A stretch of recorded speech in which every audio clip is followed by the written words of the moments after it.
Movie की शुरुआत होती है टॉम से, जो एक ऐसी जगह रहता है जहां क्राइम बहुत ज़्यादा है। लेकिन टॉम एक साधारण लड़का है और पढ़ाई में काफ़ी अच्छा है। जब टॉम 2 साल का था तभी उसकी मॉम की डेथ हो गई थी। तभी से टॉम अपनी नानी के साथ रहता है, क्योंकि टॉम एक मिडिल क्लास परिवार से आता है। तो अपने दोस्त डैनी को एक सस्ता सा फ़ोन लाने के लिए कहता है और डैनी उसे एक सेकंड हैंड फ़ोन ला के देता है। अब इस फ़ोन का इस मूवी में काफ़ी महत्व है, जिसे हम आगे जानेंगे। टॉम की लाइफ में एक खूबसूरत प्रॉब्लम है जिसका नाम है लूसी। टॉम उसे बचपन से पसंद करता है, लेकिन आज तक कह नहीं पाया। लेकिन आज का दिन टॉम के लिए कुछ खास होने वाला है। टॉम पढ़ाई में अच्छा है, तो लूसी आने वाले एग्जाम्स की तैयारी के लिए टॉम से हेल्प मांगती है। तभी वहाँ यूजीन आ जाता है, जो क्लास का गुंडा है और लोगों को बुली करता है, लेकिन वो दोनों उसे नज़रअंदाज कर देते हैं। अब लूसी आज शाम पढ़ाई के लिए टॉम को अपने घर बुलाती है। टॉम अपनी खुशी छुपाते हुए हाँ बोल देता है। अब शाम को टॉम लूसी के घर जाता है तो वो देखता है कि लूसी के घर का गेट खुला है। वो अंदर जाता है तो उसे लूसी का भाई ज़मीन पर बेहोश पड़ा मिलता है और एक रूम से लूसी के चिल्लाने की आवाज़ आ रही थी। तभी उस रूम से कुछ नकाबपोश लड़के निकलते हैं, यानी इन लड़कों ने लूसी के साथ ज़बरदस्ती की। टॉम डर जाता है और वहाँ से भाग जाता है, लेकिन वो लड़के उसका पीछा करते हैं। टॉम पुलिस को फ़ोन करता है। तभी उनमें से एक लड़का टॉम को गोली मार देता है।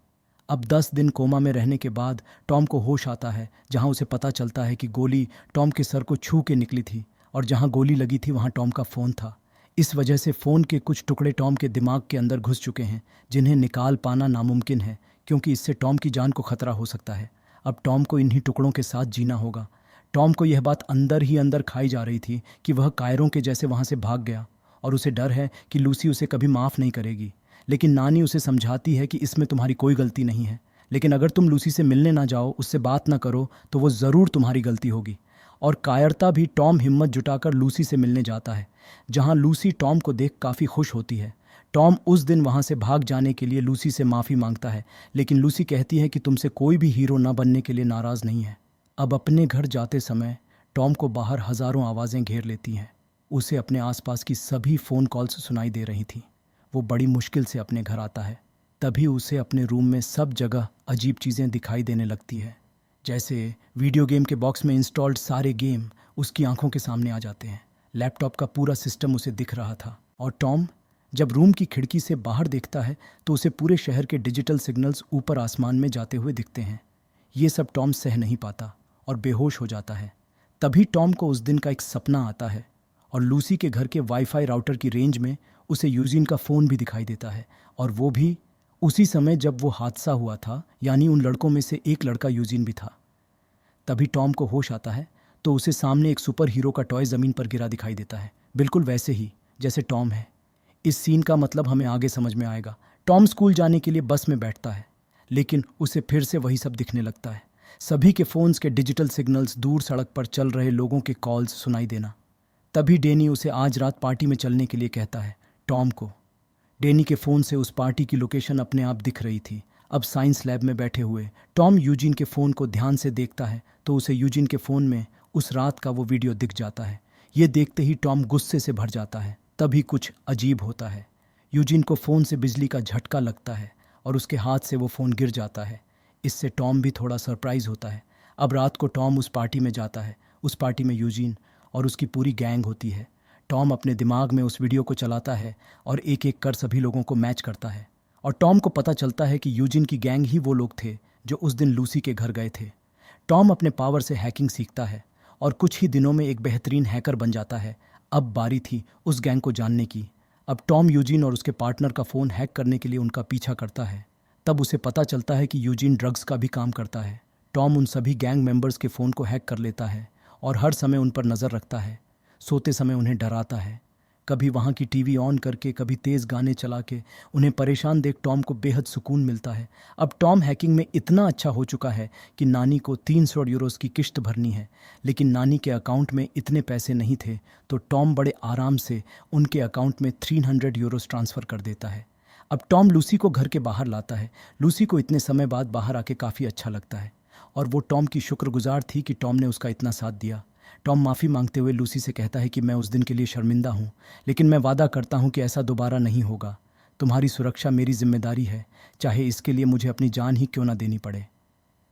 टॉम ने पहली बार अपने दिल की बात लूसी से कही थी और लूसी ये सुन के बेहद खुश होती है। अब रात में यूजिन और उसका गैंग एक कार चुराते हैं, लेकिन कार में बैठते ही कार लॉक हो जाती है। वो बाहर निकलने की कोशिश करते हैं लेकिन निकल नहीं पाते। कार स्टार्ट हो जाती है और उसमें शॉर्ट सर्किट हो जाता है, जिससे कार में धुआं भरने लगता है। तभी रेडियो में एक आवाज़ आती है, तुमने लूसी के साथ ऐसा क्यों किया? ये आवाज़ थी टॉम की। वो सभी कुछ समझ पाते। उससे पहले कार में आग लग जाती है। उनमें से एक लड़का जिसका नाम केस था वो डर जाता है और बता देता है कि बॉस ने ऐसा करने को बोला था। वो चाहते थे कि लूसी का भाई हमारी गैंग में शामिल हो जाए। उसने मना कर दिया तो उसे सबक सिखाने के लिए ऐसा करना पड़ा। यूजीन बार बार उसे कुछ भी बताने को मना करता है, लेकिन केस नहीं सुनता। टॉम पूछता है कि तुम्हारे बॉस का नाम क्या है? वो लड़का कहता है काज। तभी टॉम कार के गेट्स खोल देता है और सभी बाहर निकल जाते हैं और कार में ब्लास्ट हो जाता है। अब टॉम को पुलिस रिकॉर्ड्स खोजते हुए काज मिल जाता है और साथ ही में उसका एड्रेस भी। इधर काज के घर पर हम डैनी को भी बैठा देखते हैं। तभी उनके टीवी पे एक वीडियो चलता है जिसमें काज की कार में कोई सुसु कर रहा है। यह देख काज बौखला जाता है और सभी कार की तरफ भागते हैं। इसी मौके का फ़ायदा उठाकर टॉम घर के अंदर घुस जाता है। अब टॉम अपने पावर से उस जगह को तबाह करने लगता है। TV, music system, light bulbs सभी को ब्लास्ट करने लगता है, लेकिन एक स्पीकर ब्लास्ट नहीं होता। टॉम उस स्पीकर के पास जाता है तो उसे पता चलता है कि वो सिर्फ स्पीकर का कवर है। उसके अंदर काज ने अपनी ड्रग्स छुपा रखी है। उसे देख टॉम के चेहरे पर खुराफाती मुस्कान आ जाती है। अब टॉम घर आकर यूट्यूब पर आई बॉय नाम से एक अकाउंट बनाता है और वो कार वाला वीडियो एक संदेश के साथ अपलोड कर देता है कि आई बॉय अब यहाँ की गंदगी को साफ करेगा। कायर टॉम अब आई बॉय नाम का सुपर हीरो बन चुका है। चुराई हुई ड्रग्स के पैकेट्स बनाता है और उन्हें यूजीन और उसके गैंग के सभी मेंबर्स के घरों में छुपा देता है। केस को छोड़ देता है क्योंकि उसने अपने बॉस का नाम बताया था। टॉम उन सभी के घर की लोकेशन पुलिस को भेज देता है। अगली सुबह पुलिस उन सभी के घरों की तलाशी लेती है और पुलिस एक एक कर सभी को गिरफ्तार कर लेती है। टॉम इसका भी वीडियो आई बॉय के अकाउंट पर अपलोड कर देता है और देखते ही देखते सभी इस नए हीरो को पसंद करने लगते हैं। अब टॉम कांच का पूरा अकाउंट साफ कर देता है। एक दिन टॉम को कांच का कॉल सुनाई देता है जिसमें उसका बॉस एलमैन कहता है कि आज रात ड्रग्स का एक बहुत बड़ा लॉट आने वाला है, तुम्हें पूरी सावधानी से उसे लेना होगा। काज अपने बॉस को यकीन दिलाता है कि वह सब संभाल लेगा। अब टॉम काज के घर जाता है और उसका पीछा करने लगता है। फ़ोन की लोकेशन का पीछा करते हुए टॉम वहां पहुंच जाता है जहां वो लॉट था।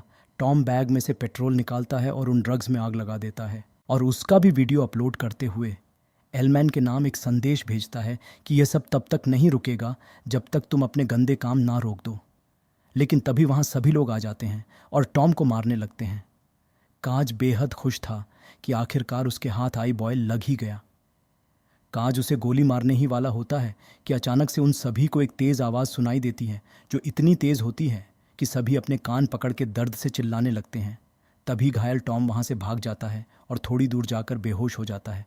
उसे होश आता है तब तक सुबह हो जाती है।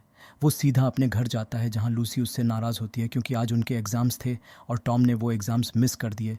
तभी हम देखते हैं कि बिल्डिंग से केस की लाश लटक रही है।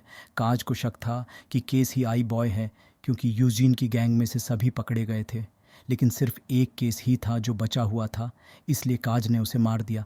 सभी इस घटना से बेहद सदमे में थे। तभी टॉम के पास डेनी आता है। डेनी कहता है कि तुम्हारे चेहरे पर यह चोट कैसे आई? टॉम कहता है कि मैं गिर गया था। डेनी को समझ आ जाता है कि टॉम उससे कुछ छुपा रहा है। टॉम बात बदलते हुए कहता है कि तुम्हें क्या लगता है केस को किसने मारा होगा? डेनी कहता है कि उसी हैकर ने जिसने यह सब शुरू किया। टॉम के लिए यह सुनना काफ़ी मुश्किल था। वो किसी की जान नहीं लेना चाहता था, लेकिन कहीं ना कहीं केस की मौत का कारण टॉम ही था।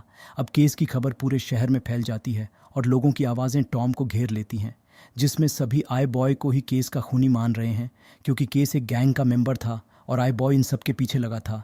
जो लोग आई बॉय के साथ थे उसे हीरो मान रहे थे, अब वही लोग उसे खूनी मान रहे हैं। निराश टॉम अपने घर पर सो रहा होता है। तभी उसे कुछ आवाज़ सुनाई देती है। वो बाहर जाकर देखता है तो उसके घर में कुछ लोग घुस आए हैं, जिसमें से एक था काज और एक था उसका बॉस एलमैन। अब एलमैन कहता है कि मैंने सुना है तुम सिर्फ अपने दिमाग से लोगों के फ़ोन हैक कर लेते हो, सिर्फ सोच के बैंक अकाउंट में पैसे डाल या निकाल सकते हो। टॉम कहता है कि मुझे नहीं पता कि तुम क्या बात कर रहे हो। तभी एलमैन उसे ज़ोर से मारता है जिससे टॉम नीचे गिर जाता है। अब एलमैन उससे कहता है कि ढूंढने की कोशिश करो, लूसी कहाँ है? तभी टॉम को लूसी दिखाई देती है। टॉम कहता है कि लूसी का इससे कुछ लेना देना नहीं है, यानी टॉम मान जाता है कि उसमें सुपर पावर्स हैं और वही आई बॉय है। तभी हम देखते हैं कि यूजीन और उसके साथियों ने लूसी को कहीं पर बंधक बना रखा है और उसके सामने एक फ़ोन है ताकि टॉम उसे देख सके। लेकिन टॉम इनसे भी 2 कदम आगे हैं। वो उसी फ़ोन का इस्तेमाल करते हुए पुलिस को फ़ोन लगा देता है। इधर एलमैन डैनी को अंदर बुलाता है। डैनी को टॉम पे शक हुआ और उसने एलमैन को बताया कि टॉम आई बॉय हो सकता है। टॉम यह देख के हैरान था कि चंद पैसों के लिए डैनी ने अपने बचपन की दोस्ती को बेच दिया। अब एलमैन डैनी के मुंह में पैसे डाल के उसे वहाँ से भेज देता है और टॉम को अपने अकाउंट में पैसे ट्रांसफ़र करने को कहता है। टॉम ना चाहते हुए भी धीरे धीरे पैसे ट्रांसफ़र करने लगता है। ये देख एलमैन के चेहरे पे एक शैतानी खुशी साफ साफ देखी जा सकती है। इधर उस फ़ोन की वजह से वहाँ पुलिस आ जाती है। पुलिस को आता देख सभी छुप जाते हैं और जाने से पहले फ़ोन को तोड़ देते हैं। इधर फ़ोन टूटते ही टॉम का ध्यान डिस्टर्ब होता है, लेकिन एलमैन यह देख लेता है। उसे शक होता है कि टॉम ने कुछ किया है। वो फ़ौरन यूजीन को फ़ोन करता है। फ़ोन आने से यूजीन घबरा जाता है और अपनी गन नीचे रख के फ़ोन निकालता है, लेकिन फ़ोन नीचे गिर जाता है और डिस्कनेक्ट हो जाता है। फ़ोन का कोई जवाब ना मिलने के कारण एलमैन टॉम को लेकर वहाँ से निकल जाता है। इधर पुलिस के जाने से यूजीन और बाकी सभी रिलैक्स हो जाते हैं। तभी लूसी नीचे गिरी हुई गन उठा लेती है और उन सभी पे तान देती है। सभी लूसी से माफ़ी मांगने लगते हैं, जान की भीख मांगते हैं। लूसी कहती है कि मुझे पता है कि वो लोग तुम ही थे, तुम मेरे साथ ऐसा कैसे कर सकते हो। हम एक दूसरे को बचपन से जानते हैं। लूसी का मन गुस्से और घृणा से भर जाता है, लेकिन वो उन्हें नहीं मारती। लेकिन तभी उसके सामने एलमैन आ जाता है और टॉम को गन पॉइंट पर देख लूसी अपनी गन नीचे कर लेती है और यूजीन फिर से लूसी को पकड़ लेता है। टॉम लूसी को बचाने आगे बढ़ता है, लेकिन काज उसके सर पर मार के उसे नीचे गिरा देता है। अब एलमैन टॉम को फिर से पैसे ट्रांसफ़र करने को कहता है, लेकिन टॉम पैसे ट्रांसफ़र करने की बजाय एलमैन का फ़ोन ब्लास्ट करने की कोशिश करता है। एलमैन फ़ोन को फेंक देता है और बच जाता है। अब टॉम एक एक कर सभी के फ़ोन ब्लास्ट करता है। तभी लूसी मौके का फ़ायदा उठाकर यूजीन से गन छीनकर उसके सर पर मारती है, लेकिन इसी बीच एलमैन भाग जाता है। टॉम उसे पकड़ने बाहर जाता है। तभी एलमैन टॉम पर पीछे से हमला कर देता है, लेकिन टॉम वहीं तेज़ आवाज़ करता है जिससे एलमैन का सर फटने लगता है। लेकिन एलमैन कैसे भी करके टॉम के सर पर वार करता है, जिससे टॉम बेहोश हो जाता है और वो आवाज़ भी बंद हो जाती है। अब एलमैन पाइप लेके टॉम को ख़त्म करने ही वाला होता है कि वहाँ लूसी आ जाती है। लूसी एलमैन पर गोली चलाती है, लेकिन बारिश के कारण गन फायर नहीं होती। अब एलमैन लूसी की तरफ बढ़ने लगता है, लेकिन तभी 2-3 बार कोशिश करने पर एक बार गोली चल जाती है और वो एलमैन के हाथ पर लगती है। लूसी दोबारा गोली चला पाती उससे पहले वो उसे पकड़ लेता है और ज़ोर से मारता है, जिससे लूसी बेहोश हो जाती है। लेकिन तब तक टॉम उठ जाता है और गुस्से से पागल हो जाता है और अपनी पूरी ताकत लगा के बिजली की एक वेव एलमैन की तरफ छोड़ता है, जिससे एलमैन की मौके पर ही मौत हो जाती है। लेकिन इसमें टॉम की पूरी ताकत लग जाती है और टॉम बेहोश होकर नीचे गिर जाता है। अब मूवी समय में आगे बढ़ती है। हम देखते हैं कि टॉम और लूसी बिल्डिंग की छत पर अपनी छोटी सी डेट पर आए हैं। उनके चेहरों पर चोट के निशानों के साथ प्यार की खूबसूरत मुस्कुराहट भी थी। टॉम और लूसी साथ मिलकर नई लाइफ की शुरुआत करते हैं और इसी के साथ ये मूवी यही ख़त्म हो जाती है। आई होप कि आपको ये स्टोरी पसंद आई होगी। वीडियो पसंद आई हो तो वीडियो को लाइक करना ना भूलें, और अगर आप हमारे चैनल पर नए हो तो हमारे चैनल को सब्सक्राइब ज़रूर करें। और इसी के साथ मैं लेता हूँ आप लोगों से अलविदा और मिलते हैं ऐसी ही किसी और धमाकेदार एक्सप्लेनेशन वीडियो में।